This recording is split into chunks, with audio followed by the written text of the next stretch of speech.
Sanskrit words है ना sir.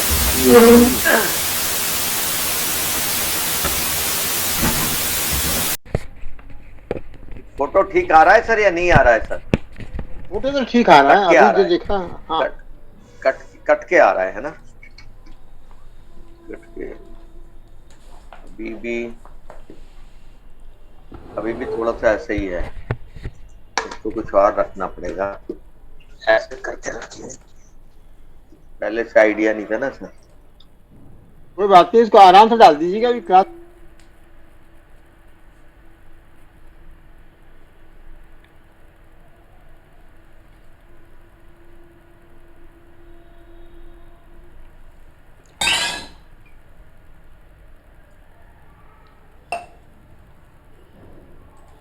करना पड़ रहा है इसमें। जी। सर। नमो नमः नमो डॉक्टर नमः अमिता। सर।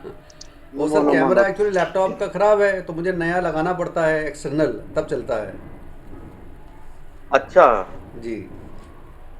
तो इन क्लासेस के लिए फिर ले आता हूँ व्यवस्था से।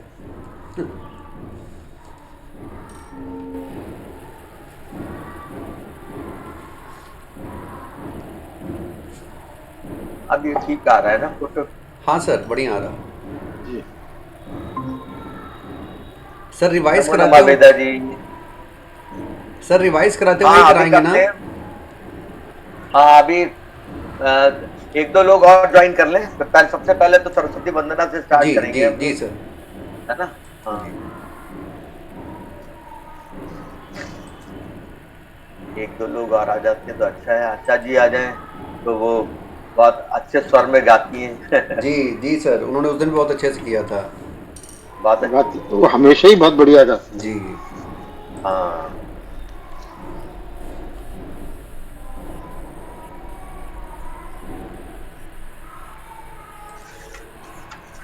चलिए, तो हम लोग तब तक सरस्वती वंदना स्टार्ट करते हैं, है ना? जी जी। Doctor doctor sir. जी। अमिताभ आप स्टार्ट करिए। अच्छा सर जी। सर मैं सरस्वती वंदना करूं सर? स्टार्ट। करिए, आप करिए सर, आप करिए। सर या सर सर। कुंदे इंदु तुषार हार धवला, या या शुभ्र वस्त्रावृता, या वीणावर दंड मंडित करा, मंडित करा, या या श्वेत या श्वेत पद्मासना, पद्मासना, या या ब्रह्मा ब्रह्मा अच्युत शंकर शंकर प्रभृति भी प्रभृति देवैः देवैः देवैः सदा सदा वन्दिता वन्दिता, वन्दिता, सा सा मां पातु पातु पातु सरस्वती सरस्वती सरस्वती भगवती भगवती भगवती निशेषजाड्यापहा। निषेचजाड्यापहा। शुक्लां शुक्लां ब्रह्म विचार ब्रह्मविचार सार सार परमां परमाम् आद्यां आद्यां आद्यां जगद्व्यापिनी, जगद्व्यापिनी वीणा पुस्तकधारिणी, वीणापुस्तकधारिणी अभयदां अभयदां हस्ते जाड्यान्धकारापहां, स्फटिकमालिकां स्फटिकमालिकां विदधतीं विदधन्तीं पद्मासने पद्मासने संस्थितां पद्मासने संस्थितां संस्थितां, वन्दे तां वन्दे वन्दे तां तां परमेश्वरीं परमेश्वरीं भगवतीं भगवतीं मुक्तिप्रदां बुद्धिप्रदां शारदां, शारदां, मुक्तिप्रदां बुद्धिप्रदां शारदां। शारदां। बुद्धिं तो एक हम प्रदां लोग बहुत ही नट शेल शारदां। में जो हम लोगों ने लास्ट टाइम पढ़ा है उसको नट शेल में एक बार रिवाइज कर लेते हैं। जी सर। बहुत। हाँ, देखिए क्या हम लोगों ने पढ़ा कि हमारी वर्णमाला हम्म, जो हम बोलते हैं उसमें हम वर्णों का प्रयोग करते हैं। जी नॉर्मली वर्ण और ये अक्षर जो हम लोग प्रयोग करते हैं शब्द, ये सिनोनिमस सिस्टम प्रयोग करते हैं। जी जबकि अगर टेक्निकली अगर हम देखें तो वर्ण मीन्स जो हमारी रिटन फॉर्म है किसी वर्ड का, वो है वर्ण, और अक्षर है स्पोकन फॉर्म। जी अक्षर मतलब जो कभी भी जिसका क्षरण ना हो, साउंड एनर्जी है वो हमेशा इंटेक्ट है, आज भी इंटेक्ट।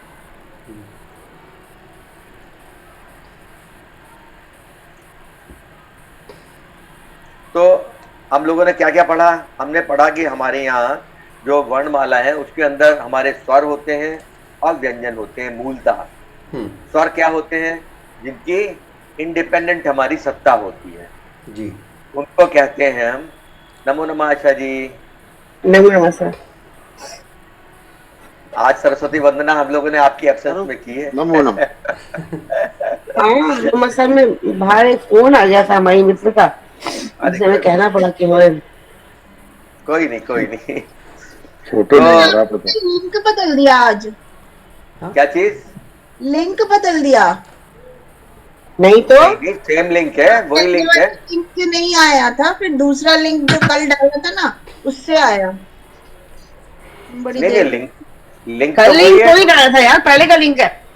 वही लिंक है, सेम है। नहीं, इन्होंने अमिताभ जी ने ना ग्रुप में नया लिंक डाला, उससे हुआ, पहले वाले से नहीं हुआ। नहीं मैम, पता नहीं वो ये वाला लिंक भी ग्रुप से ही निकाल कर लिंक मैंने है यार। फॉरवर्ड किया था। नए लोगों के लिए था बस। चलो कोई नहीं, रिपीटिशन। अरे आ गया ना, छोड़ इस पे क्या करना, बस आ गया ना, बस खत्म बात। ये क्या बात है? तो हमारे जो वर्ण है उसमें मूलतः हमारे स्वर है और व्यंजन है। स्वर में हमने क्या क्या पढ़ा था? स्वर हमारे 3 तरीके के स्वर हैं, ह्रस्व, दीर्घ और प्लुत। हमारे जो उसमें ह्रस्व अ ई उ री, ये तीनों कैटेगरी में होते हैं। ह्रस्व भी होते हैं, दीर्घ भी होते हैं, प्लुत भी होते हैं। ये टोटल 12 हो गए। इसके अलावा ए आई ओ औ, ये दीर्घ होते हैं सारे के सारे, और प्लुत भी हो सकते हैं। ये 8 हो गए। और लृ, ये वेदों में ही प्रयुक्त होता है। ये ह्रस्व भी होता है, मेनली ह्रस्व होता है, प्लुत भी हो सकता है। तो ये 2 ये हो गए। इस प्रकार कुल स्वरों की संख्या हमारी 12 + 8 + 2 इस तरह मिलके 22 हो जाती है। व्यंजनों के बारे में हमने पढ़ा था। व्यंजन हमारे वर्गीय व्यंजन, कवर्ग, चवर्ग, टवर्ग, तवर्ग और पवर्ग, ये सब मिला के हमारे 25 होते हैं। और इसमें जो शुरू के 2 व्यंजन होते हैं, जैसे कवर्ग के क और खा, ये आते हैं कर्कश व्यंजन की कैटेगरी में। शेष 3 जो है वो मृदु व्यंजन की कैटेगरी में आते हैं, यानी ग, घ, ग, ये हमारे मृदु व्यंजन की कैटेगरी में आएंगे। और जो लास्ट व्यंजन होता है उसको कहते हैं अनुनासिक। और व्यंजन की इंडिपेंडेंट सत्ता नहीं होती। अगर हम व्यंजन शब्द बोलते हैं तो उसका अर्थ यह है कि वो हलंत है। बोलचाल की भाषा में बोले तो आधा है, जैसे आधा ता, आधा ना, तो हलंत ता, हलंत ना, इस तरीके से। आवाज आ रही है? कोई प्रॉब्लम तो नहीं है? कोई प्रॉब्लम नहीं होगी। आ रही है, ठीक है। सर जो इसके अलावा हम लोगों ने लरी था, री हाँ। के बाद में ल के नीचे री वाला, तो वो सर हाँ। ह्रस्व नहीं होगा, या तो दीर्घ होगा या प्लुत होगा। ना, या तो ह्रस्व होगा या प्लुत होगा। अच्छा वो सर, दीर्घ नहीं होता, वो ठीक। दीर्घ नहीं होता। वही जी, मुझे उल्टा कुछ उल्टा हो गया है। इसके अलावा हमने पढ़े थे अंतस्ताचार है, य, र, ल, व और उष्माणः, ये सब व्यंजनी है।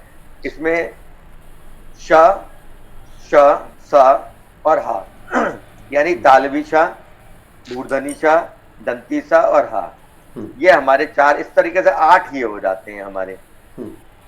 तो 25 + 8 33 ये हो जाते हैं। अयोगवाह हैं हमारे 4 अयोगवाह हैं, जिनको अभी एकेडमिक इंटरेस्ट के लिए हम लोग अभी इनको समझेंगे।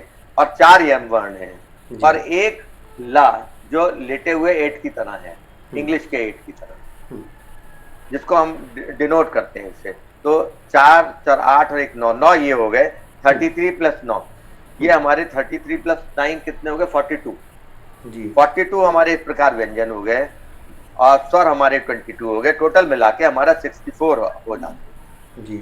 इसके बाद संयुक्त अक्षर भी हमने भेजे थे। संयुक्त अक्षर का अर्थ ये है कि जहां 2 व्यंजन मिलकर हमारे बन रहे हो।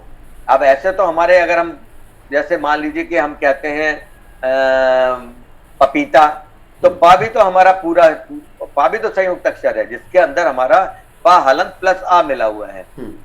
लेकिन उसको नॉर्मली जो हम बोलते हैं वो संयुक्त अक्षर तब बोलते हैं जब 2 व्यंजन आपस में मिल गए हो। जैसे क और श, ये क्षत्रिय है, क्षत्रिय के अंदर क प्लस श प्लस अ उसमें आएगा तब क्षत्रिय बनेगा। जी ऐसी तरह ऐसे ही हम लोगों ने पढ़ा था ज्ञान के लिए ज्ञान, ज हलंत प्लस यहाँ। तो ये तो हमारा एक जिसे कहना चाहिए एक बहुत ही ब्रीफ इंट्रोडक्शन हो गया वर्णमाला का। अब हम अपनी जो संस्कृत भाषा है उससे ब्रीफ इंट्रोडक्शन आज हम लोग स्टार्ट करेंगे। प्रवेश वाली बुक का पेज नंबर 9 खोल लीजिए, पेज नंबर 9। इसमें सबसे पहले इन्होंने बताया है कि शब्द क्या है। शब्द इन्होंने ये बताया कि स्वर और व्यंजनों के संयोग से बनते हैं। बोलचाल की भाषा में जैसे हम बोल रहे हैं तो शब्दों का उच्चारण कर रहे हैं, शब्द बोल रहे हैं हम, लेकिन शब्द का अर्थ होना आवश्यक है ना। जैसे हम मान लीजिए कहते हैं पठ, तो पठ का तो अर्थ हुआ, लेकिन अगर हम पम बोले तो पम का तो कोई अर्थ नहीं है, तो पम कोई शब्द नहीं है, पठ एक शब्द होगा जी। और संस्कृत भाषा में जिन शब्दों जो मूल शब्द होते हैं, जिनके रूप चलते हैं, उनको कहते हैं प्रातिपदिक। संज्ञा शब्दों की बात हो रही है ये, जैसे रामा रामऊ रामा ऐसे करके रूप चलते हैं, लेकिन मूल रूट वर्ड क्या है, मूल शब्द क्या है? मूल शब्द है राम। तो राम जो है उसको हम बोलेंगे प्रातिपदिक। ये छोटी छोटी चीजें हैं। ऐसे ही जो क्रियापद होते हैं, जी डॉक्टर अमिताभ सर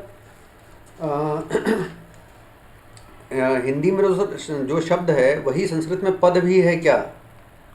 पद देखिए थोड़ा सा डिफरेंट हो जाता है। पद का अर्थ ये है कि संस्कृत के वाक्य में, संस्कृत भाषा में प्रयुक्त होने वाले शब्द, उनको कहते हैं पद। जैसे राम अगर हम कहते हैं रामा रामऊ रामा, तो रामा तो पद है, लेकिन राम रूट वर्ड है, प्रातिपदिक है, लेकिन पद नहीं है। इसको थोड़ा सा इंपॉर्टेंट है समझना। अच्छा सर। ऐसे ही जो क्रियापद होते हैं उनका जो रूट वर्ड होता है उसको कहते हैं धातु। क्रियापद को धातु कहते हैं। हाँ ठीक है। शब्द इन्होंने बताया, शब्द के बाद इन्होंने वाक्य बनाया इन्होंने कि सामान्यतः 2 या 2 से अधिक जो सार्थक शब्दों को जोड़कर वाक्य बनाया जाता है। ये इन्होंने इसके अंदर ये एक्सप्लेन किया है। अब हमारे जो इसमें अब जो संस्कृत लैंग्वेज से हम थोड़ा सा परिचय प्राप्त करते हैं, जो सिंपल सेंटेंसेस हैं वो इसके अंदर दिए हैं, वो हम लोग पढ़ेंगे, फिर इनका अर्थ समझेंगे। कौन पढ़ेगा? हाँ आप पढ़िए डॉक्टर। हाँ जी, पढ़िए। ये वर्तमान काल का प्रथम पुरुष है, एक वचन। हाँ अच्छा, प्रथम पुरुष एक वचन समझ लीजिए। प्रथम पुरुष एक वचन क्या होता है? देखिए हम लोग जब इंग्लिश में बोलते हैं तो फर्स्ट पर्सन तो अपने आप को बोलते हैं, है ना। सेकंड पर्सन कोई दूसरा है उसको बोलेंगे हम, और थर्ड पर्सन जो बिल्कुल ही अलग है, जिससे हम बात कर रहे हैं वो सेकंड पर्सन हो गया, और थर्ड पर्सन जो बिल्कुल अलग है, ही इज थर्ड पर्सन। लेकिन संस्कृत भाषा में हम लोगों का जो शिष्टाचार है वो थोड़ा सा अलग है। उसमें प्रथम पुरुष हम कहते हैं जो थर्ड पर्सन है ना। वो जिसको कहते हैं कि वो कहाँ गया, है ना। क्या क्या तीन शब्द क्या हुए? मैं, तुम और वो। तो इंग्लिश लैंग्वेज में तो हमारा मैं हुआ फर्स्ट पर्सन, तुम हुए सेकंड पर्सन, और वो हुआ थर्ड पर्सन। लेकिन हमारी संस्कृत भाषा में हम जो वो है जो इंग्लिश का थर्ड पर्सन है उसे हम प्रथम पुरुष कहते हैं। प्रथम के बाद मध्यम आता है। मध्यम मतलब जो सेकंड पर्सन, जिसको इंग्लिश में हम बोलते हैं, उसको हम मध्यम पुरुष कहते हैं। और प्रथम, मध्यम, उत्तम। उत्तम जो है वो हम अपने आप को कहते हैं उत्तम पुरुष। मैं बाबा तो ये नॉमेनक्लेचर है। हाँ आप पढ़िए इसको। जी ये बालः पठति। हाँ बहुत सुंदर। तो ये बालः एक वचन है और पठित भी प्रथम पुरुष का एक वचन है। तो बालक पढ़ता है। हाँ ये चीजें हम लोग धीरे धीरे आगे हम लोग जब रूप पढ़ेंगे तब ये चीजें आएंगी। अबे तो सिर्फ एक कन्वर्सेंट हो जाए हम लैंग्वेज से। जी में बालः पठति।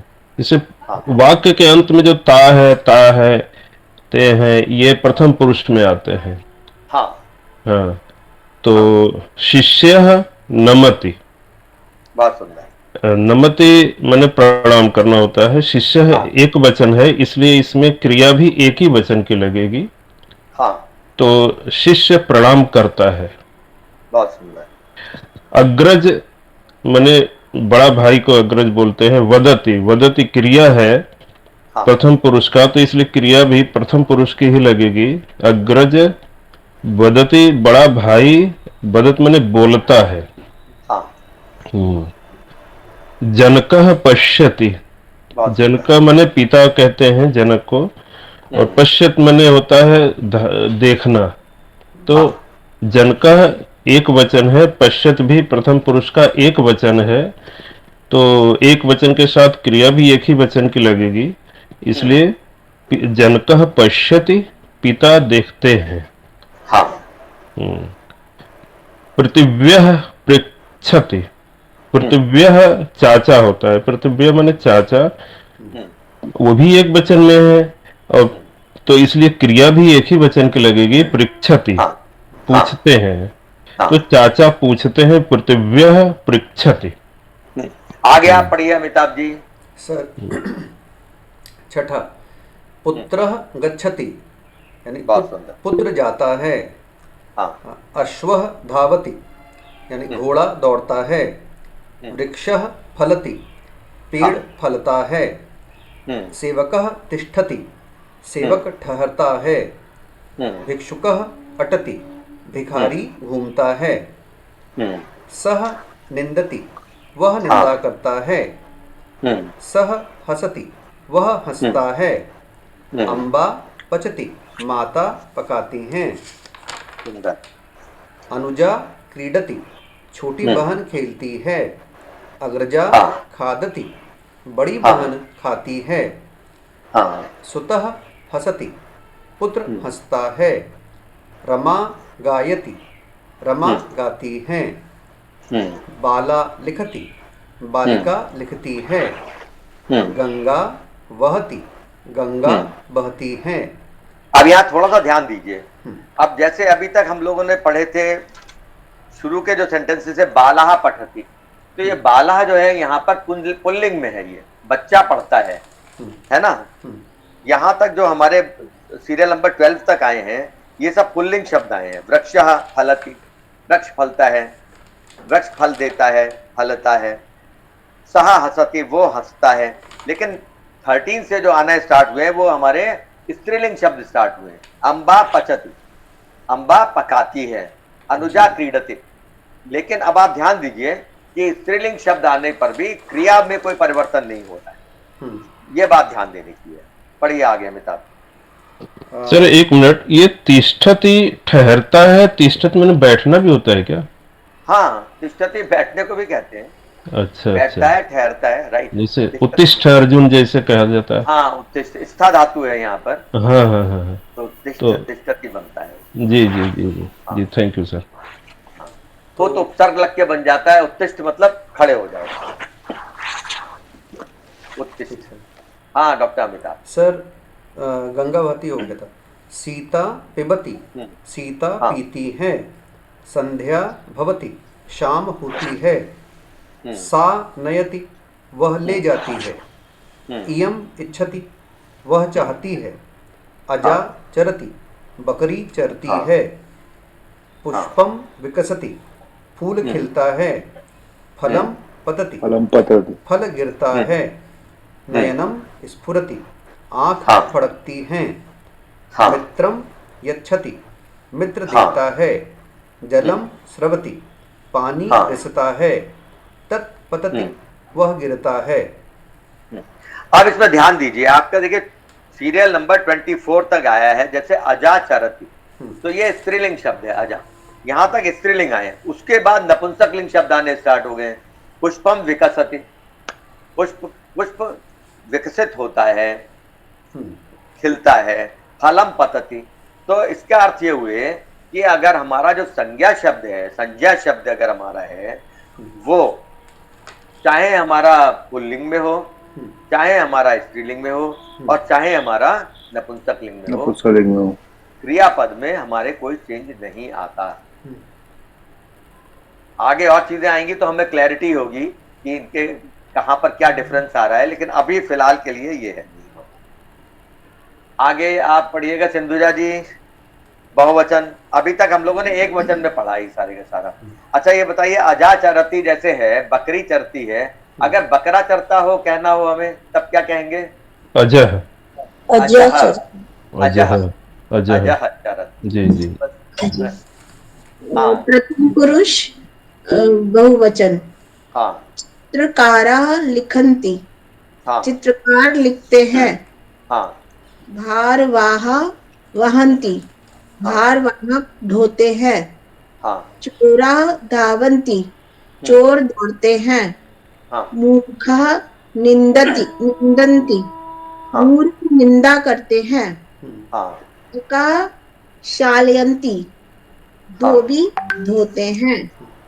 तक्षका तक्षन्ति, बढ़ई काम करते हैं। हाँ बढ़ई का काम करते हैं। बढ़ई कारपेंटरी का काम करते हैं, हाँ। बढ़ई कारपेंटरी का काम करते हैं। हाँ। गायका गायन्ति, गायक गाते हैं। हाँ नटा नृत्यन्ति, हाँ नर्तक नाचते हैं। हाँ पाचका पचन्ति, रसोइये पकाते हैं। भक्ता ध्यायन्ति, भक्त ध्यान करते हैं। हाँ एते नमन्ति, हाँ ये नमस्कार करते हैं। ये सर्वनाम शुरू हो गए। हाँ, यहाँ से देखिए अब तक क्या था हाँ। कि अभी तक हम लोगों ने जितने शब्द लिए संज्ञा शब्द थे सारे के शब्द सारे। थी, हाँ। अब संज्ञा शब्द को, जैसे राम जाता है तो राम तो हो गया हमारा संज्ञा शब्द, नाउन। संज्ञा और अगर हम इसको कहते हैं वो जाता है, वो तो वो क्या हो गया? सर्वनाम हो गया। ये यहाँ से अब जो है इन्होंने सर्वनाम शब्द में इन्होंने कन्वर्ट कर दिया है। हाँ। इसमें भी पहले में भी आए थे हमारे सर्वनाम शब्द, सह निंदती, सह हसती, उसमें भी आए थे। उसमें इयम, अजा, ये इयम, सा, ये आए हैं। चलिए हाँ, एते नमन्ति, ये नमस्कार करते हैं। हाँ। ते जिघ्रन्ति, ये सूंघते हैं। इमे स्मरन्ति, ये याद करते हैं। एते वदन्ति, ये बोलते हैं। अंधा गच्छन्ति, अंधे जाते हैं। बधिरा अटन्ति, बहरे घूमते हैं। बधिराहा, बधिराहा, बधिराहा, बधिराहा अटन्ति, बहरे घूमते हैं। उपजा धावन्ति, कुकड़े दौड़ते हैं। तिष्ठन्ति, गूंगे ठहरते हैं। नापिता मुंडयन्ति, नई मुंडन करते हैं। तंतुवाया वयन्ति, सुंदर, कर बुनते हैं। आगे आप पढ़िएगा राजेंद्र जी, आप पढ़िएगा। अजह चरंती, बकरियां चरती हैं। अम्बा यच्छन्ति, माताएं देती हैं।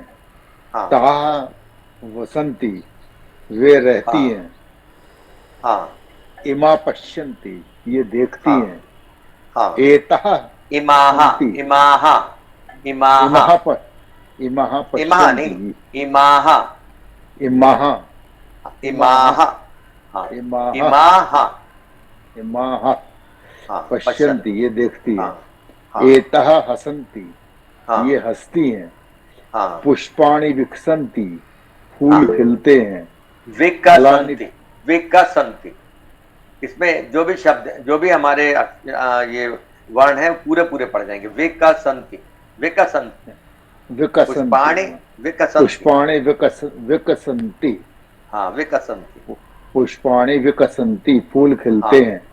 फलानि पतन्ति, फल गिरते हैं। तानि पतन्ति, वे गिरते हैं। इमानि स्फुरन्ति, स्फुरन्ति, ये चमकते हैं। एतानि पतन्ति, ये गिरते हैं।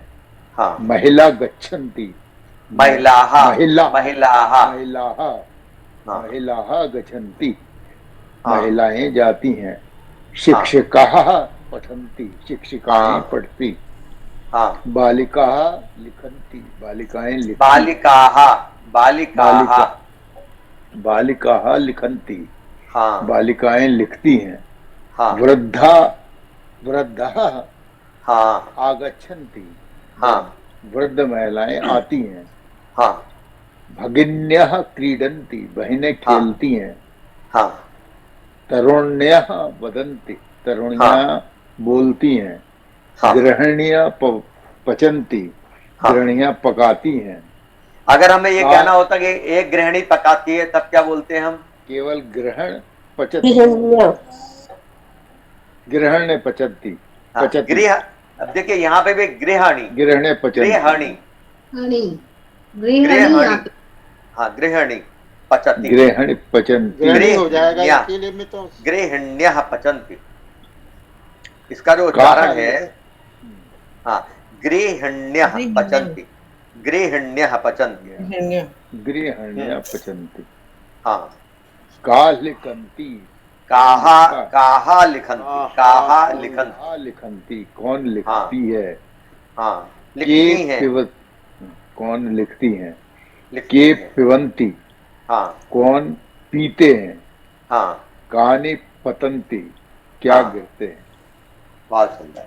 अब देखिए इसके अंदर इन्होंने एक ब्रीफ इंट्रोडक्शन हमारे भाषा से थोड़ा सा एक परिचय हमारा इनको पढ़ने से होता है कि कैसे कैसे क्या है। जी डॉक्टर साहब कुछ पूछ रहे हैं आप, डॉक्टर टंडन? एक चीज जानना चाहता हूँ आचार्य जी, सर, जैसे सर, ये सर। बालिका लिखन्ति ये तो समझ में आ गया, लेकिन हाँ। अगर इसको बालिका लिखन्ति कहे तो क्या अर्थ हो जाएगा? तो इसका अर्थ नहीं होगा, क्योंकि बालिका शब्द जो है ना वो फिर एक वचन में हो जाएगा। तो क्या हम बोलेंगे, जैसे बालिका लिखती है, बालिकाएं लिखती हैं, तो बालिकाः लिखन्ति तो ये हो गया। और अगर हमें एक वचन में बोलना हो, एक बालिका लिखती है, तो क्या बोलेंगे? लिखति, बालिका लिखति, बालिका लिखति, बाला लिखत। सिंपल, बालिका लिखति। एक प्रश्न मेरा भी है।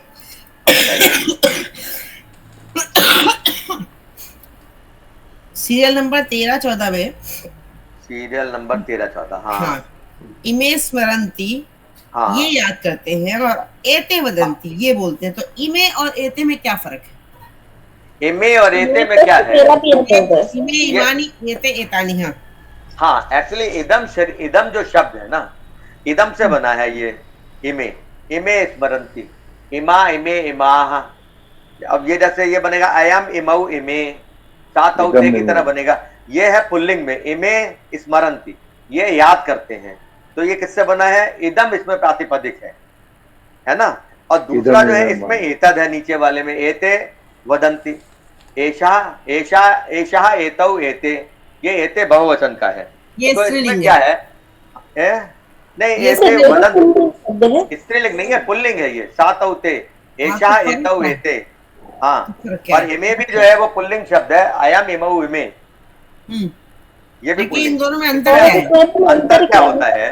कहाँ अंतर पे इसमें इमे ये, लगना है? हाँ, हाँ, इदम जो है, इदम शब्द का प्रयोग हम तब करते हैं जब हमें बहुत ही पास का प्रयोग करना होता है। जैसे इदम शरीरम कौन्तेय क्षेत्रम विद्यते, ये जो शरीर है, शरीर से निकट तो कुछ भी नहीं है ना। हे कौन्ती पुत्र, वो है ना, भगवत गीता में श्लोक आता है, इदम शरीरम कौन्तेय। मतलब ये अध्याय का पहला मंत्र सर। हाँ, हाँ। तो ये जो शरीर है, तो जब हमारे बहुत पास की कोई चीज होती है तो उसको हम इदम से प्रयोग करते हैं, और एतत् को हम तब प्रयोग करते हैं जब है तो पास, लेकिन इतनी पास नहीं है।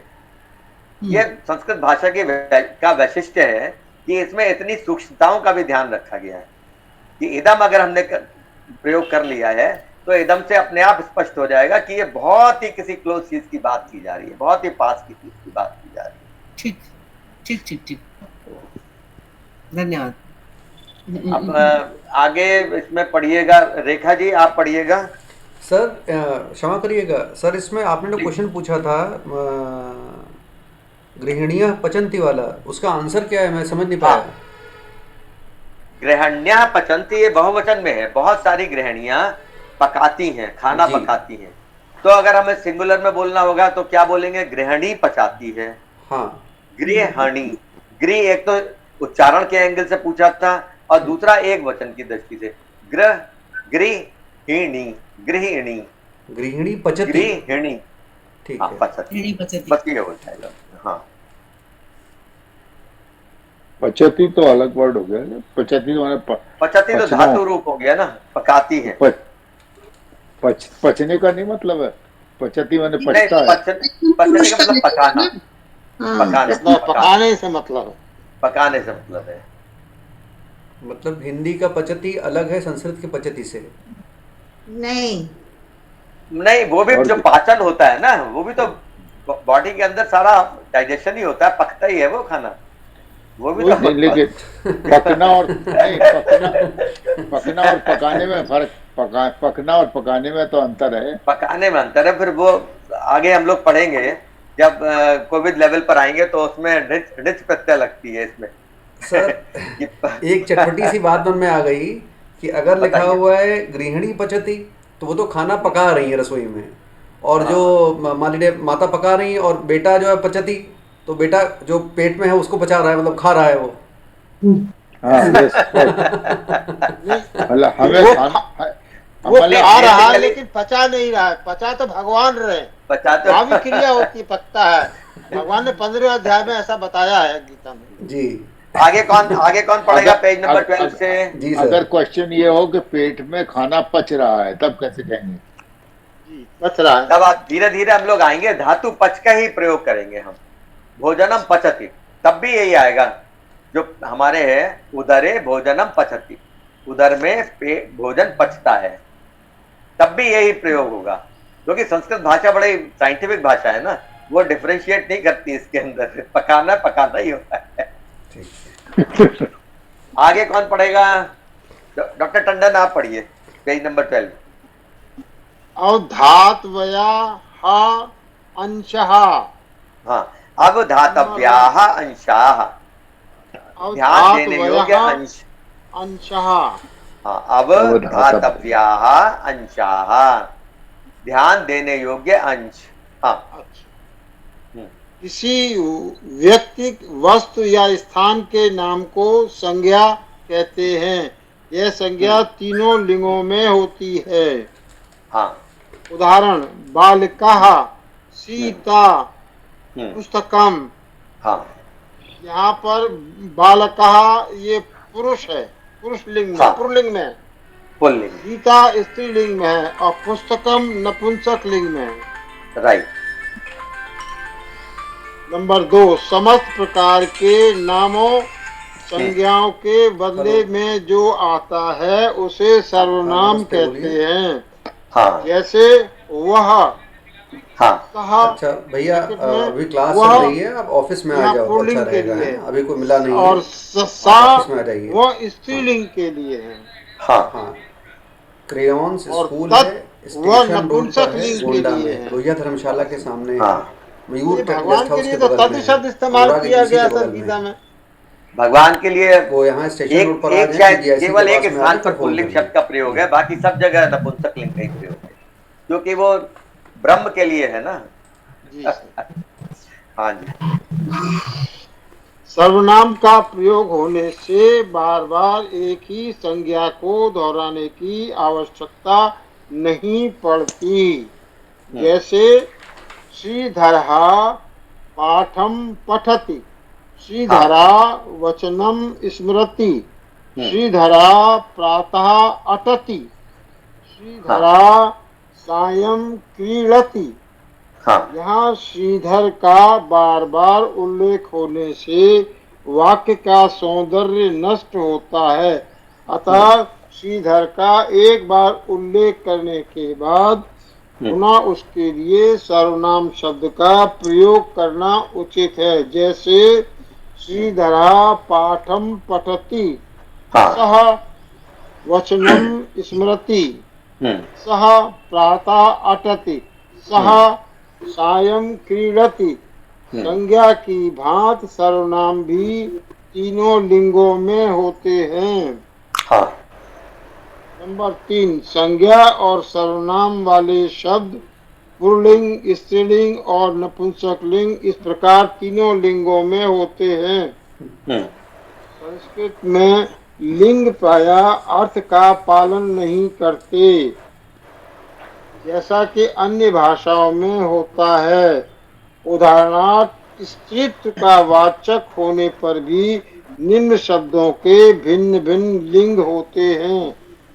दारा यानी स्त्री, स्त्री शायद ये पुल्लिंग है। हाँ, ये देखिए, ये बड़ी इंटरेस्टिंग बात है कि एक ही स्त्री के लिए जब 3 हमारे शब्द प्रयोग किए जा रहे हैं।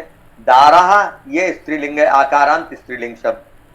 नारी या गृहिणी या जो भी आप प्रयोग करें, स्त्री शब्द प्रयोग करें तो वो हो गया स्त्रीलिंग शब्द। और अगर कलत्रम प्रयोग करें तो हो जाएगा नपुंसकलिंग शब्द। और इनका ये जो निर्धारण है कि कौन सा शब्द नपुंसक लिंग होगा, कौन सा स्त्रीलिंग होगा, कौन सा पुल्लिंग होगा, ये पाणिनि जी ने इसको डिसाइड किया हुआ है। इसमें किसी का कोई रोल नहीं है, ना कोई इसके अंदर कोई लॉजिक है इसके अंदर। ठीक है। अच्छा, आचार्य जी ये थोड़ा सर। समझना चाहेंगे, ये सर। दारा का मतलब सिर्फ वाइफ से है, नारी से? दारा वैसे तो स्त्री के लिए है दारा। पत्नी गीता भी हो में सकती जहाँ है। आया है ना कि स्त्री पुत्र को छोड़ दीजिए, वो सब वहाँ दारा शब्द इस्तेमाल किया है भगवान ने, नारी के लिए नारी शब्द इस्तेमाल नहीं किया। हाँ हाँ, दारा का तात्पर्य बनता है, जैसे स्त्री हम लोग बोलचाल की भाषा में भी बोलते हैं, जी। ये उनकी स्त्री है। नहीं, हर स्त्री को, हाँ जी। दारा अब हम लोगों का स्पेसिफिक पत्नी के लिए हो ऐसा आवश्यक नहीं है, स्त्री के लिए भी हो सकता है। जी। सर हमको लगता है नारी जैसे स्त्री है लेकिन वो स्त्रीलिंग में है। हाँ, इसे हमको लगता है सर जैसे आकारांत जो होते हैं वो पुल्लिंग का और ईकारांत स्त्रीलिंग। हाँ, नॉर्मली जी, जी, जो exactly इकारांत यही होंगे है। वो स्त्रीलिंग होंगे, जी। आकारांत होंगे स्त्रीलिंग होंगे, नॉर्मली नॉर्मली, हाँ। जी नॉर्मली जी ऐसे। जी जी जी। सर मुझे ये वाला पॉइंट पूरा समझ में नहीं आया, मतलब दूसरी भाषाओं में जैसे क्या हो रहा है और जिसके सापेक्ष उन्होंने यहाँ पर ये बात कही है। देखिए ऐसा होता है ना कि जैसे हम लोग कहते हैं दरवाजा खुला है, हाँ ठीक है। कहते हैं तो हम लोग क्या हिंदी में क्या बोल रहे हैं, पुल्लिंग शब्द प्रयोग कर रहे हैं ना दरवाजे के लिए। हाँ अब संस्कृत में द्वारम है, नपुंसक लिंग है। ठीक है। अब जैसे हम लोग हिंदी में बोलते हैं पुलिस आ गई, हाँ स्त्रीलिंग में बोल लेते हैं हम लोग। हाँ। तो अब अगर संस्कृत में बोलना हो तो आरक्षक आगतवान, तो इसमें तो कोई आरक्षक difference जो क्या है वो हुआ? पुल्लिंग हो गया। जी। समझ रहे हैं ना आप? तो ये लैंग्वेज स्पेसिफिक है। इसमें इस रेफरेंस में कहा है कि स्त्री के लिए ही 3 शब्दों का प्रयोग किया और तीनों में अलग अलग पुल्लिंग भी हो सकता है, स्त्रीलिंग भी हो सकता है और नपुंसकलिंग भी हो सकता है। ये वो बता रहे हैं कि रिचनेस बता रहे हैं संस्कृत भाषा की। अच्छा सर। ठीक है। हाँ, ठीक। आगे आप पढ़िए अमिताभ जी। किंतु दारा में तो अकारांत से दिख रहा है ना। हाँ, आकारांत है, इसीलिए नॉर्मली जितने भी आकारांत शब्द होंगे स्त्रीलिंग होंगे, लेकिन ये आकारांत होते हुए भी पुल्लिंग है। बालिका। हाँ सर दाराह का फिर बहुवचन क्या होगा? दाराह का आकारांत देखना पड़ेगा, मुझे चेक करना पड़ेगा। दारा का बहुवचन नहीं होगा। बालिका होगा, बालिका होगा। का बालिकाह नहीं, बताया आपने। वो ये तो बहुवचन ही है, दारा बहुवचन ही है। दारा अब ये देखना पड़ेगा एक्चुअली। हाँ, हो सकता है दारा बहुवचन ही हो। बालिका दारा इसका आकारांत है ना, आकारांत स्त्रीलिंग है, वैसे ही आकारांत स्त्रीलिंग। बालिका। इसमें लेकिन जितने भी हमारे इसको पुल्लिंग मान जितने रहे भी हैं ना। देखिए जितने हमारे स्वर और व्यंजन आए हैं वो सारे के सारे हो सकते हैं उतने तरीके के, उतने जो अंत वाले शब्द हैं वो उतने हो सकते हैं। और उसमें भी 3 कैटेगरी हो सकती हैं। 3 कैटेगरी मतलब कौन कौन सी? पुल्लिंग, स्त्रीलिंग और नपुंसकलिंग। इतने सारे रूप हो जाते हैं। लेकिन अभी से आप उसकी चिंता मत करिए, अभी तो केवल कोई ऐसी चीज आ जाती है तो उसको रेफर कर लेंगे हम लोग कहाँ आकारांत आ रहा है। वैसे 99% ये दारा बहुवचन में ही है आकारांत का, लेकिन इसके रूप अलग तरीके से चलते होंगे, वो देख लेंगे। आगे आगे आशा जी आप पढ़ दीजिए। जी सर। हम्म, 5 नंबर से ना, संज्ञा हाँ। और सर्वनाम शब्दों की 7 विभक्तियां और 3 वचन अर्थात एक वचन, द्विवचन और बहुवचन होते हैं। हाँ। संख्या के लिए वचन शब्द का प्रयोग किया जाता है। वचन 3 प्रकार के होते हैं, एक वचन, द्विवचन और बहुवचन। एक संख्या के निर्देश के लिए एक वचन का, दो के निर्देश के लिए द्विवचन का और दो से अधिक के निर्देश के लिए बहुवचन का प्रयोग होता है। उदाहरण, बालः क्रीडति, एक वचन, बालक हाँ। खेलता है। बालौ क्रीडतः, दो बालक खेलते हैं। बालाः क्रीडन्ति, अनेक बालक खेलते हैं। तो एक वचन, द्विवचन और बहुवचन होगा। क्रियाएं 3 पुरुषों में होती हैं, प्रथम पुरुष, मध्यम पुरुष और उत्तम पुरुष। तीनों पुरुषों में क्रियाओं के एक वचन, द्विवचन, बहुवचन, इस प्रकार 3 वचन भी होते हैं। वर्तमान कालः, उदाहरण, वर्तमान कालः प्रथम पुरुषः, एक वचनम पठति, द्विवचनम पठतः, बहुवचनम पठन्ति। हाँ। सामान्यतया इन पाठों में उल्लिखित क्रियाओं के वर्तमान काल के रूप पठति के समान होते हैं।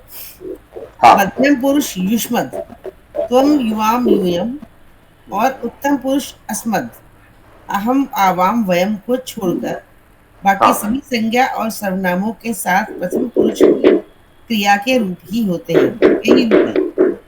नीचे दिए गए शब्दों के रूप ध्यान से देखिए। पुल्लिंगः, एक वचनम बालः, द्विवचनम बालौ, बहुवचनम बालाः। स्त्रीलिंगः बालाः, बालाः। हाँ, बालाः, हाँ। स्त्रीलिंगः एक वचनम शाला, द्विवचनम शाले, बहुवचनम शालाः। नपुंसकलिंगः एक वचनम फलम, द्विवचनम फले, बहुवचनम फलानि। हाँ। ठीक। बाल, हाँ। इस मूल शब्द से बालः, बालौ, बालाः ये रूप बने हैं। इसी प्रकार शाला इस मूल शब्द से, या प्रातिपदिक समझ सकते हैं इसको, ये प्रातिपदिक कहते हैं। Very right. ये शाला, शाले, शालाः ये शब्द रूप बने हैं।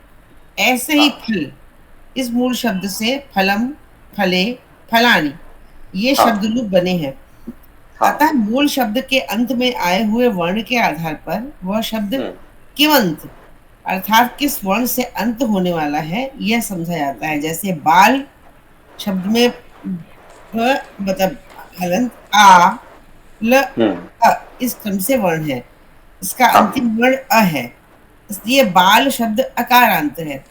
शाला में श, आ, ल, आ अंतिम वर्ण आ है, इसलिए यह आकारांत शब्द है। ऐसे ही आ, ल, आ में अंतिम वर्ण अ है, अतः फल शब्द भी अकारांत है। सभी अकारांत। अब इसमें देखिए, कोई भी शब्द हमारा किस वर्ण पर उसका एंड हो रहा है उससे ही निर्धारित होता है कि उसका हम क्या बोलेंगे उसको। जैसे मान लीजिए कि अगर हम कहते हैं नमन, तो बताइए ये इसमें किस टाइप का वर्ड है? ये कौन से शब्द से? अकारांत। क्योंकि अगर हम कहते हैं मातृ, ये कैसा शब्द है? रिकारांत।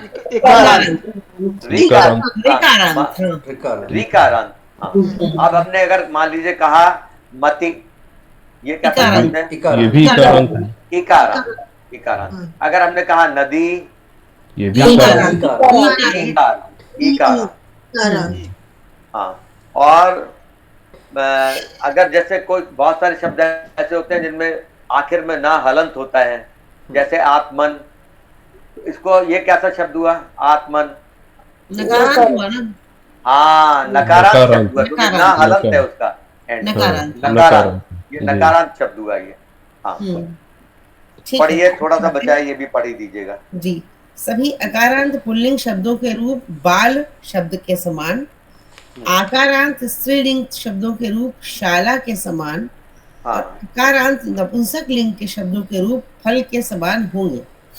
यहाँ तद, सा, सह, सा, तत्, इदम, अयम, इयम, इदम, एतद, एषः, एषाः, एतत् और किम, कह, का, किम इन शब्दों के रूप दिए गए हैं। ये सभी अब हम इनको जो है ना, इनको तो हम नेक्स्ट क्लास में पढ़ेंगे। यहाँ तक हम लोगों ने पढ़ लिया। इनको वैसे ही थोड़ा सा देख लीजिएगा कि क्या है इस तरीके का। हम लोग आज थोड़ा सा, क्योंकि अब ये थोड़ा हैवी हो जाते हैं, इनको थोड़ा ऐसे लगातार पढ़ना, इसलिए हम आगे पढ़ते हैं। पेज नंबर 20 पर थोड़ा जो लाइटर सब्जेक्ट है वो पढ़ते हैं हम लोग। पेज नंबर 20 पे आइए।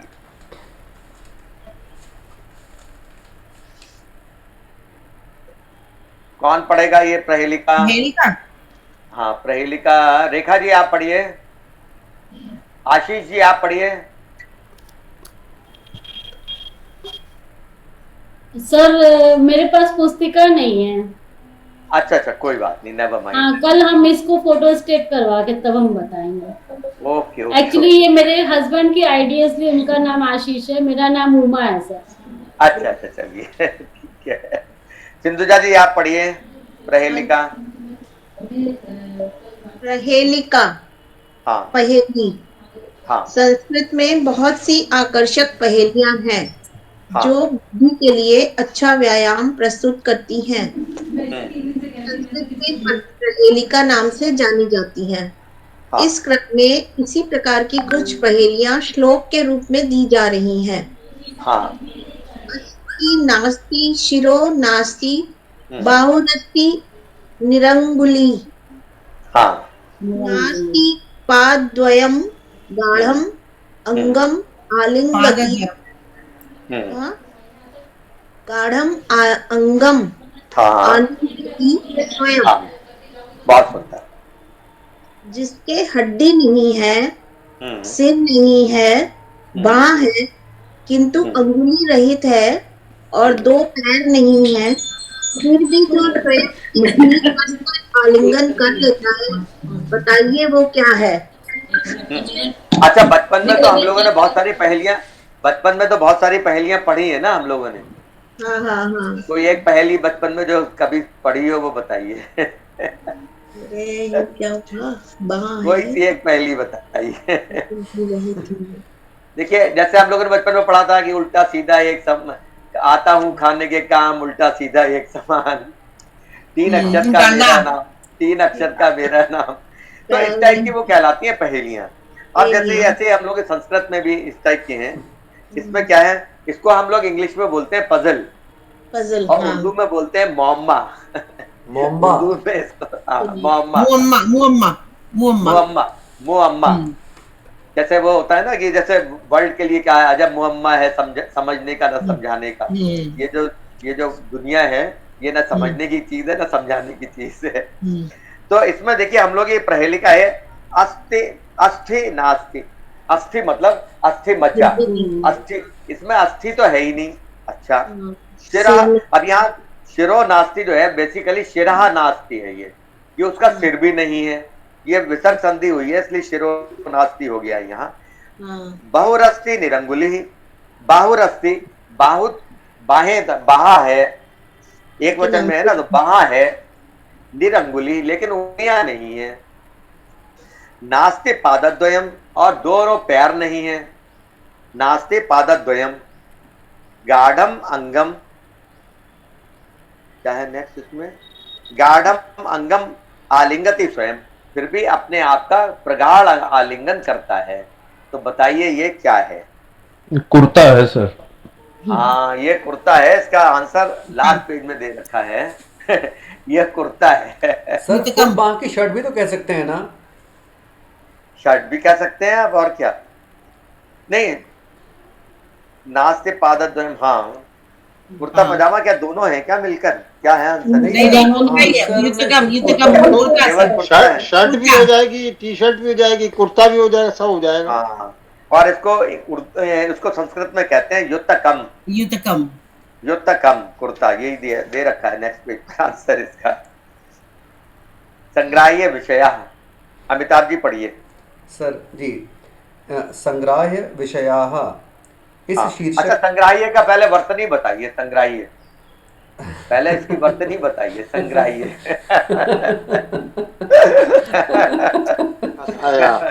ठीक बताइए। सर स हलंत हाँ प्लस अ हाँ संग्रह प्लस हाँ संग्रह ग हाँ हलंत अंग हाँ, जो काका गागा गा वाला है ना, वो हलंत आएगा। काका गागा गा, अंग वो हलंत। अंग, संग, हाँ, संग। बहुत बढ़िया, वेरी गुड, बहुत अच्छा। नेक्स्ट। नहीं, मैम ने सर सही कहा, स के बाद में पहले अंग आएगा। ना, तो सा तो देखिए, जैसे बोल रहे हैं संग्राह्य, सा पूरा बोल रहे हैं ना आप, तो सा हलंत प्लस आ, ये तो आ गया आपका, सा हो गया। हाँ जी, अब उसके बाद आपका देखिए अंग आ रहा है। हाँ। जैसे गंगा आप लिखते हैं ना, हाँ तो ग के बाद अंग आता है ना, हाँ। गंगा। हाँ ऐसे ही जो संग्राह्य में है, स प्लस अंग, स जब पूरा हो जाएगा, स हलंत प्लस आ, उसके बाद आएगा काका गागा ग, वो हलंत आएगा, वो भी हलंत वो आएगा। हलंत आएगा। हाँ, हलंत, ठीक है। अदर संग्राह्य, संग, उसके बाद क्या आएगा? नीचे क्या बना हुआ है? ग ग ग हलंत।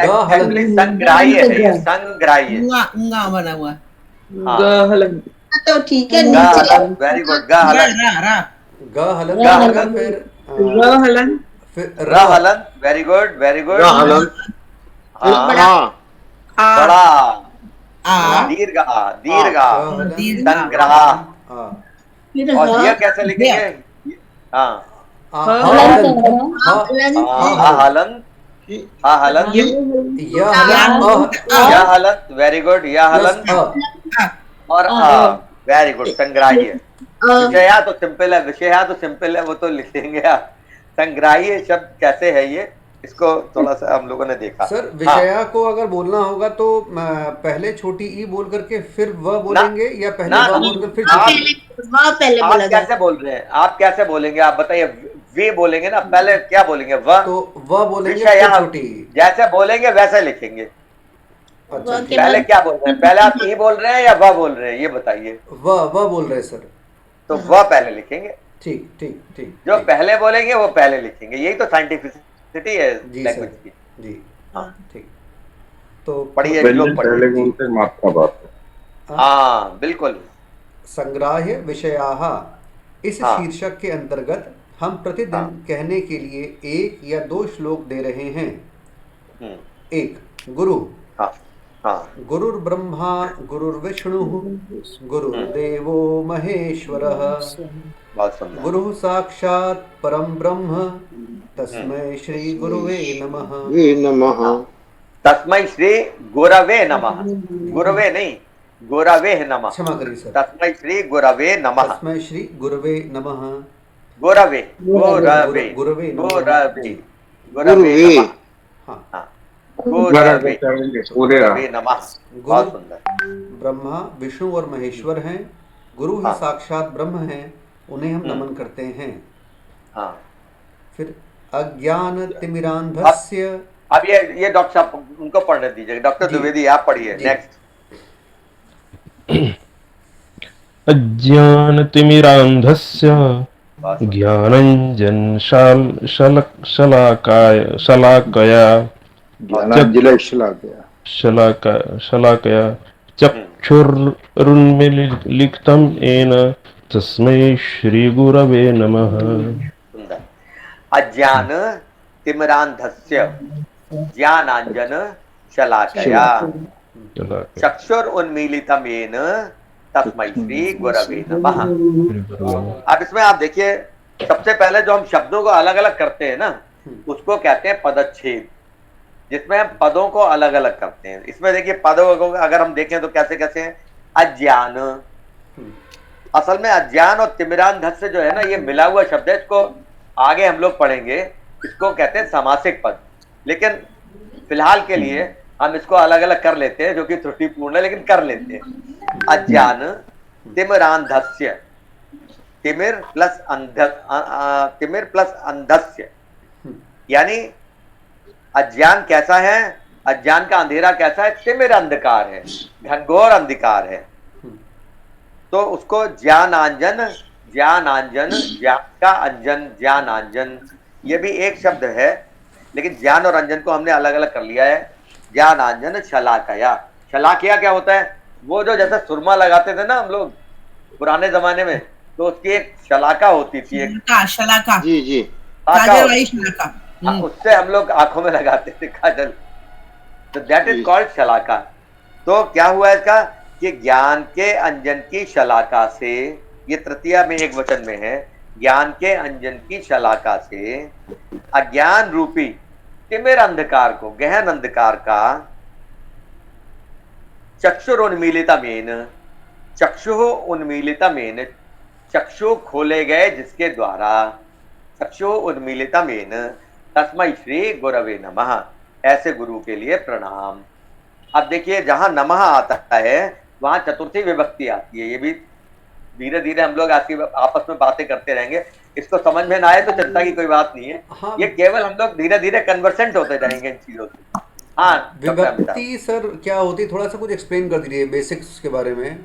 हाँ, बेसिक हम लोग जो है नेक्स्ट क्लास में इसको चर्चा करेंगे कि विभक्ति क्या है, और जो सिंपल टाइप की चीजें हैं ना, अहम आवाम वयम, तम युवाम यूयम और सह तौते, ये चीजें हम लोग नेक्स्ट उसके अंदर लेंगे विभक्ति, और ये भी थोड़ा सा हमें क्लियर हो जाएगा तो हमें आसानी पड़ेगी आगे। आज हम लोग जो है सिंपल वाला ये इसको लेसन को कर लेते हैं। ठीक है, कौन पढ़ेगा आगे? आप भाई साहब आप पढ़ो, संस्कृत वांग्मय परिचय। अनम्यूट हो जाओ, अनम्यूट हो जाओ। हाँ, एक संस्कृत वांग्मय परिचय। अब इसमें एक चीज थोड़ी सी बताने की है, जैसे वांग्मय शब्द है ये, तो वांग्मय शब्द है, यहाँ पर एक संधि हुई है, वाक, वाक का हलन, वाक प्लस मय, तो वाक में ये हम लोग आगे पढ़ेंगे कि संधियां कैसे होती हैं, लेकिन अभी केवल इतना जान लीजिए कि यहाँ एक संधि हुई है और वांग्मय बन गया है ये, वांग्मय। वांग्मय परिचय। हाँ, वेदा, वेद 4 हैं, ऋग्वेद, यजुर्वेद, सामवेद और अथर्ववेद। हाँ, प्रत्येक वेद के 4 भाग हैं। संहिता। ये पाठ्य सामग्री कहाँ पर उपलब्ध है जो पढ़ाया जा रहा है? ये पीडीएफ फाइल भेजी थी, पेज नंबर 20 है उसका, पेज नंबर। उसको डाउनलोड करना पड़े, मैंने देखा नहीं, शायद डायरेक्ट आ गया। 20 कोई बात नहीं, कोई बात नहीं, पेज नंबर 20। 4 वेद। अगर आप लोगों ने रजिस्ट्रेशन ना किया हो संस्कृत भारती पर तो एडवाइजेबल है कि वो कर लें, क्योंकि एग्जाम तो तभी इनफैक्ट दे पाएंगे जब इसका, अगर एग्जाम देना चाहेंगे तो, नहीं देना चाहें तो कोई बात ही नहीं है, लेकिन इसकी बुक ऑफिशियली तभी आती है जब संस्कृत भारती में रजिस्ट्रेशन हो जाता है। जैसे ये आ गई है। अमिताभ जी मिलेंगे आज आपसे और मुझे उपलब्ध कराइए। अच्छी बात सर, जरूर जरूर। ये मैं भी चाहूंगा कि इसका मेरा भी रजिस्ट्रेशन करा दिया जाए। हाँ, तो रजिस्ट्रेशन एक्चुअली वो वेबसाइट पे करना पड़ेगा, sanskritbharati.in है ना। हाँ, मैं देखता हूँ। हाँ, उस पर करके हाँ हो जाएगा। हाँ, प्रत्येक साइट पे जाना पड़ेगा उसकी, बस संस्कृत भारती। प्रत्येक वेद के भी 4 भाग होते हैं। हाँ, प्रथम संहिता, द्वितीय ब्राह्मणम, थर्ड वन आकर्ण्यम, आरण्यम, आरण्यकम, आरण्यकम, आरण्यकम, और चौथा है उपनिषद। हाँ, वेद मुख्य रूप से 2 भागों में विभक्त हैं, कर्मकांड और ज्ञान कांड। हाँ, ऋग्वेद संपूर्ण लिखित सामग्री में सर्वाधिक प्रचलित है। ये प्राचीन है, सर्वाधिक प्राचीन है।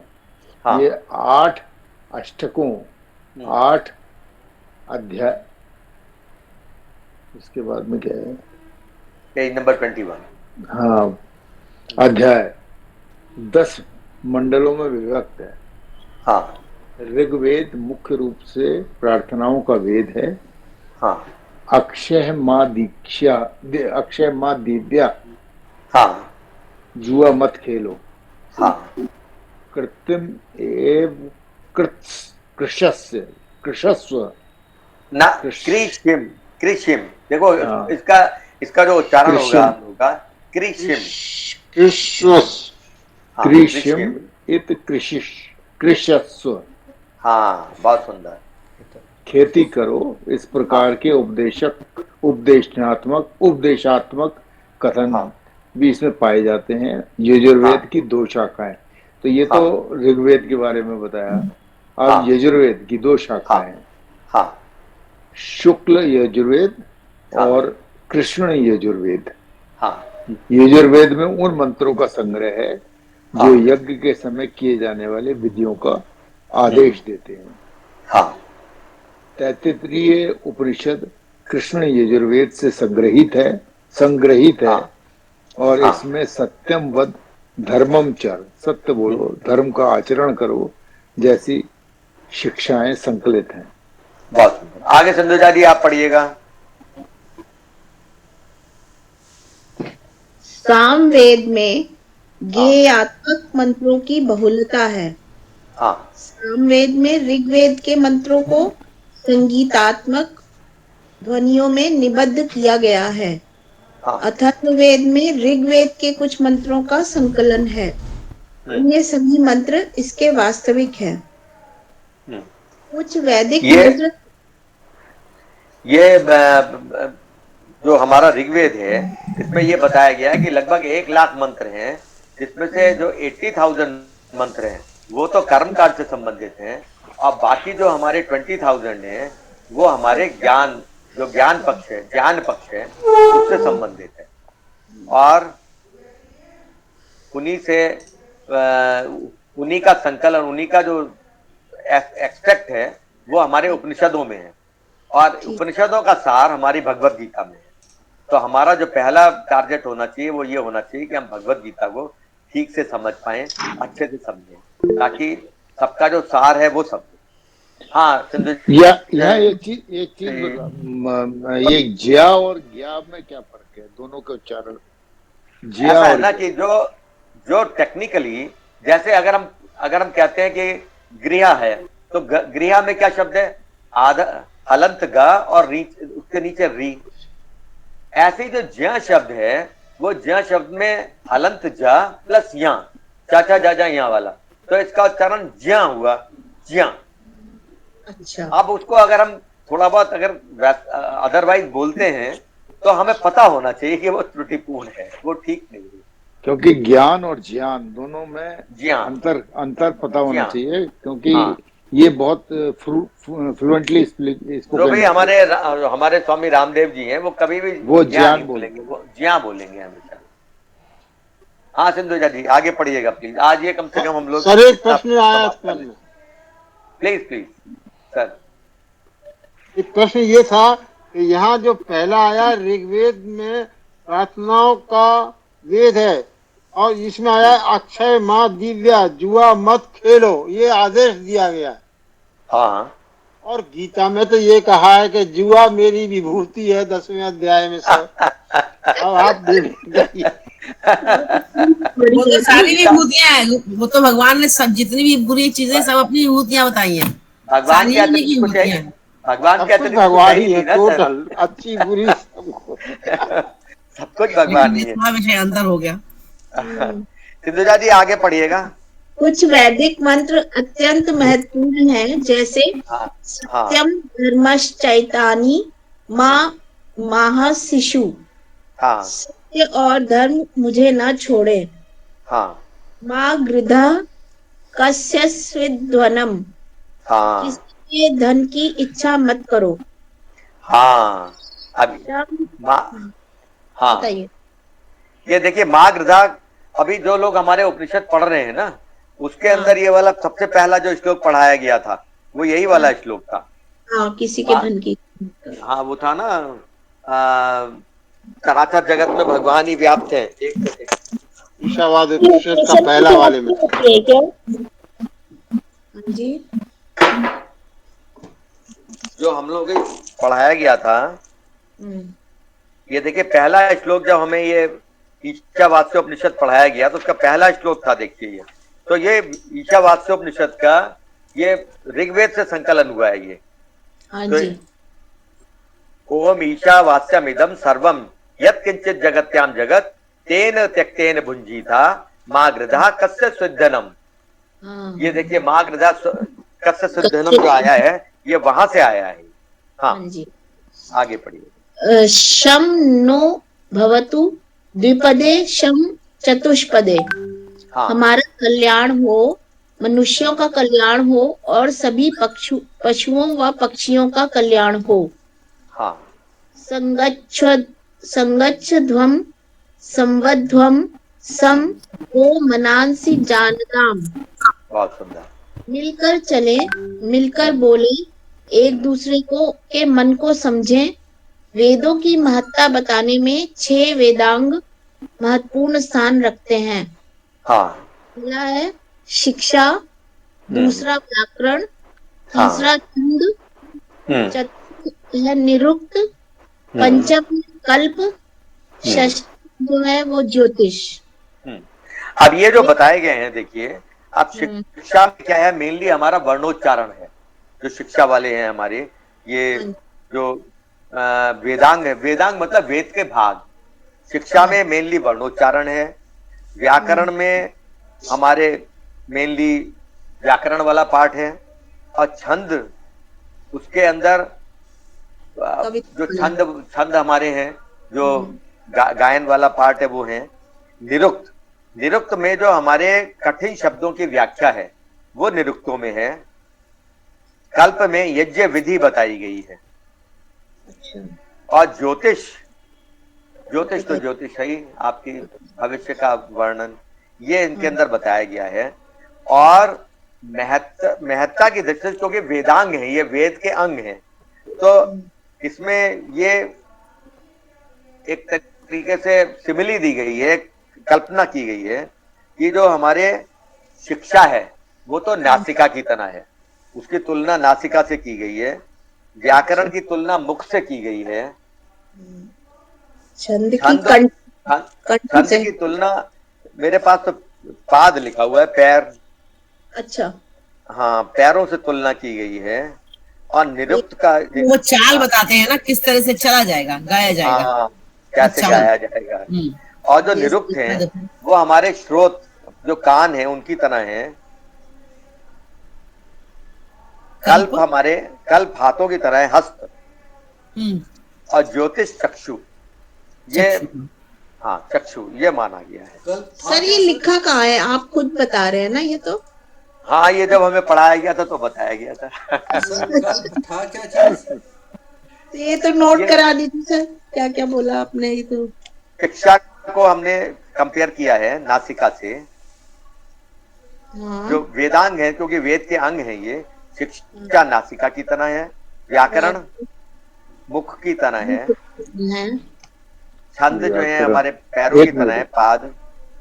मुख, व्याकरण मुख हो गया। हाँ, छंद जो है वो पैर है, पाद हैं। निरुक्त ये कान, श्रोत कान की तरह है। कल्प, कल्प हस्त, हाथ की तरह, हाथ से कंपैरिजन किया गया है। ज्योतिष, और ज्योतिष चक्षु। हाँ, कल्प के बारे सिंधुजा जी पहले क्या बोला था सर? कल्प इसके बारे में अच्छा वो निरुक्त कान। हाँ, ज्योतिष चक्षु। ये जैसे शिक्षा है वो वर्णोच्चारण के बारे में बताती है।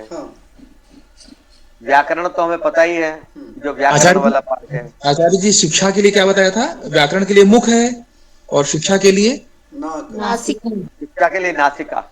नासिका, ठीक जी जी। महोदय छंद, छंद जो है वो पाद हैं कि उनसे कैसे चलना कैसे है। आचार्य जी, शिक्षा नासिका कैसे है, जरा इसको और स्पष्ट करें। अब ये कंपैरिजन किया गया है, मतलब जिन्होंने इसको अध्ययन किया है गहराई से, इसको वेदांगों को, उन्होंने इसको इस तरीके से कंपेयर करके बताया है। अब हमने तो बहुत ज्यादा गहराई से पढ़े नहीं है, तो इसलिए बड़ा मुश्किल है पता। कंठ भी हो सकता है। नासिका से हमारे वर्ण उच्चारण ज्यादा होते हैं ना, मतलब नासिका को यूज करते हैं ना शायद। वर्णोच्चारण में तो नेजल साउंड, अनुनासिक, हर चीज का इम्पोर्टेंस है। जी सर, ये भी हो सकता है गुरुजी। कि नासिका ही हमारे शरीर का सबसे इम्पोर्टेंट अंग है। हाँ, यही बात होगी, यही है, यही नासिका सबसे सबसे इम्पोर्टेंट है, इसीलिए यही हुआ। हो सकता है, इसीलिए शिक्षा वेदांग का, वेद का हो सकता इम्पोर्टेंट। है, बिल्कुल। व्याकरण मुख इसलिए क्योंकि आप मुख से ही बोलते हैं, और कैसा बोलते हैं ये इसलिए मुख है। राइट छंद इसलिए क्योंकि कैसे चलन है उसका, किस तरह से मतलब जो चलन है किसी भी उसका आई मीन श्लोक का, किसी का, इसलिए छंद है। इसीलिए लक्ष्मण जी ने नाक काटी थी।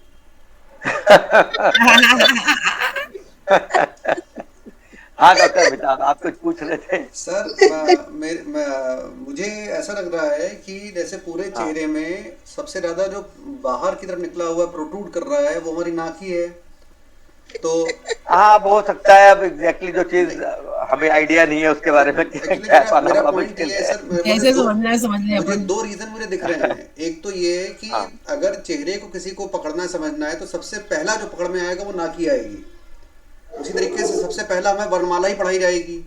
दूसरा ये है कि अगर इम्पोर्टेंस के दृष्टिकोण से देखें तो अगर वर्णमाला नहीं सीखी जाएगी तो पूरा सब्जेक्ट ही हमारा फिसल जाएगा, धराशायी हो जाएगा वो। तो उसी तरीके से नाक अगर नहीं होगी ना तो हम सांस ही नहीं ले पाएंगे। तो इसीलिए श्वास वाली जो बात मैम ने भी कही, तो मुझे लगता है इस तरीके से शायद उसका मीनिंग बनता है।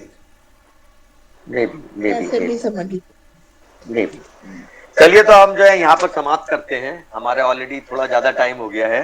तो नेक्स्ट लेसन के अंदर एक तो हम लोग ये वाले जो पेज नंबर 14 से स्टार्ट करेंगे, और ये भी ले लेंगे जो कथा है ना उसके बाद पेज नंबर 21 पर, और इसको कोशिश करेंगे कि लेसन हम लोग फर्स्ट लेसन को समाप्त कर लें। ठीक है सर? एक दो क्वेश्चन था अभी मेरा, लेकिन प्लीज बताइए सर। इसमें पेज नंबर 20 पर संस्कृत वाङ्मय परिचय में ही जो 4 भाग दिखाए गए हैं सर, संहिता, ब्राह्मणम, आर्यणकम और उपनिषद। तो सर ये किसी प्रकार से हम जान सकते हैं क्या कि ब्राह्मणम और अर्णकम शब्दों का अंत करने के लिए म है हलंत वाला, जबकि उपनिषद में द है, और उसमें संहिता में देखिए ना तो म है ना द है, उसमें ऐसा कोई हलंत का लेटर आ ही नहीं रहा है। तो क्या होना चाहिए सर, ऐसा कोई नियम है क्या? नहीं, ऐसा कोई नियम नहीं है। अभी तो संहिता है, संहिता तो आकारांत स्त्रीलिंग शब्द हो गया। ब्राह्मणम आपका लग ऐसा रहा है कि ये आपका नपुंसकलिंग शब्द होगा, पकारांत। उपनिषद शब्द आपको इसको समझ लीजिए, उपनिषद शब्द स्त्रीलिंग शब्द है, ये नकारांत स्त्रीलिंग शब्द उपनिषद। नकारांत उपनिषद जो है ना, उपनिषद ये आपका नकारांत स्त्रीलिंग शब्द है, इसीलिए गीतोपनिषद ये गीता इसीलिए शब्द प्रयोग हुआ क्योंकि गीता स्त्रीलिंग शब्द है, गीतोपनिषद। अदरवाइज गीतम होता, गीत शब्द वैसे बेसिकली नपुंसकलिंग शब्द है, गीतम। लेकिन गीता प्रयुक्त हुआ क्योंकि उपनिषद का ये सार है, गीतोपनिषद। और चलिए हम लोग समाप्त करें सर। ते और इमे में किस बात का फर्क है? जैसे इसमें लिखा हुआ है तेज ग्रंथि को वे सूंघते हैं, इमे स्मरंती को लिखा है ये याद करते हैं। तो इंग्लिश वाला जो दिस और दैट है, जो पास में वो दिस है, जो दूर है वो दैट है, क्या उस प्रकार का कुछ पकड़ना चाहिए? हाँ, इसमें देखिए जैसे बताया ना कि 3 तरह की कैटेगरी हुई, ये में दो कैटेगरी हो गई। एक तो जो बहुत पास है, एक थोड़ा पास है, इदम और एतद, और दूर वाला है वो तद है। इसको जब आप पढ़ेंगे नेक्स्ट टाइम हम लोग इसको डिस्कस करेंगे, तब एक्सप्लेन करेंगे। तद हो गया थोड़ा दूर, है ना? ठीक है सर, वहां से हम लोग। आचार्य जी एक छोटा सा प्रश्न था, बहुत छोटा सा। ये आपने कहा कि ये उपनिषद जो है नकारांत स्त्रीलिंग है, तो नकारांत का मतलब दकारांत द उपनिषद द है ना अंत में। अच्छा जी, दकारांत। हाँ, दकारांत स्त्रीलिंग शब्द। हाँ जी, अब इतना समझ गए सर। ठीक सर, आचार्य जी शांति पाठ बड़ा वाला वो भी करिएगा, प्लस उसके बाद वो भी करिएगा, पूर्णमदः पूर्णमिदम्, दोनों करिएगा। ओम द्यौः शान्तिरन्तरिक्षगुं शान्तिः पृथ्वी शान्तिरापः औषधयः शान्तिः वनस्पतयः शान्तिर्विश्वेदेवाः शान्ति ब्रह्म शान्तिः सर्वगुं शान्तिः शान्तिरेव शान्तिः सामा शान्तिरेधि ओम शान्तिः शान्तिः शान्तिः ओम पूर्णमदः पूर्णमिदं पूर्णात् पूर्णमुदच्यते पूर्णस्य पूर्णमादाय पूर्णमेवावशिष्यते ओम शान्ति शान्ति शान्ति सर्वेभ्यो नमो नमः। नमो नमः। शांति पाठ को भी लिखवा करके पोस्ट करा दीजिए ग्रुप में सर। अच्छा अच्छा। अरे हम ढूंढ रहे थे डॉक्टर साहब कि उसमें जहाँ गुण लिखा है वो मिल जाए, वो हमें कहीं नहीं मिला। तो अब हम अखंड ज्योति किसी के पास है? अगर मेरे पास तो पुरानी होती थी, अभी दिख नहीं रही यहाँ पर। अखंड ज्योति पत्रिका जो है उसमें जो पहला पृष्ठ होता है उसमें हमारे पास है बहुत सारी गायत्री मंत्र दोनों लिखे होते हैं, उसमें से आप पोस्ट कर दीजिए। उसमें सही लिखा होता है। अभी हमने इंटरनेट पर खोजा तो उसमें जो गुम है वो कहीं था ही नहीं। तो वो अखंड ज्योति पत्रिका में मिल जाएगा। चलिए ये काम हम लखनऊ जाके कर सकते हैं, यहाँ पर नहीं कर सकते। चलिए हमारे पास है बहुत सारी। तुम्हारे पास है क्या? नहीं, मेरे पास नहीं है, लेकिन भैया से मंगा लेते हैं। हमारे घर में लखनऊ में है ना बहुत सारे। हाँ हमारे घर में भी है। तो उनसे वो फोटो खींच के मंगा लेते हैं। उसमें शांति मंत्र प्रथम पृष्ठ पे ही लिखा होता है। के साथ हमारे पास भी देख लेते हैं, होगा तो उसको ग्रुप में डाल देंगे। होगा जरूर होगा। और अगर कहीं कैसे भी किसी को मिल जाए तो ग्रुप में डलवा दिया। जी जी। वैसे उनकी पत्रिकाएं गानों की, और देखते हम कहीं ना कहीं ढूंढ के कुछ व्यवस्था करते हैं। हम तो कर ही देंगे। नमो नमः। सर्वो नमो नमः। सर्वो नमो नमः। गुरु जी।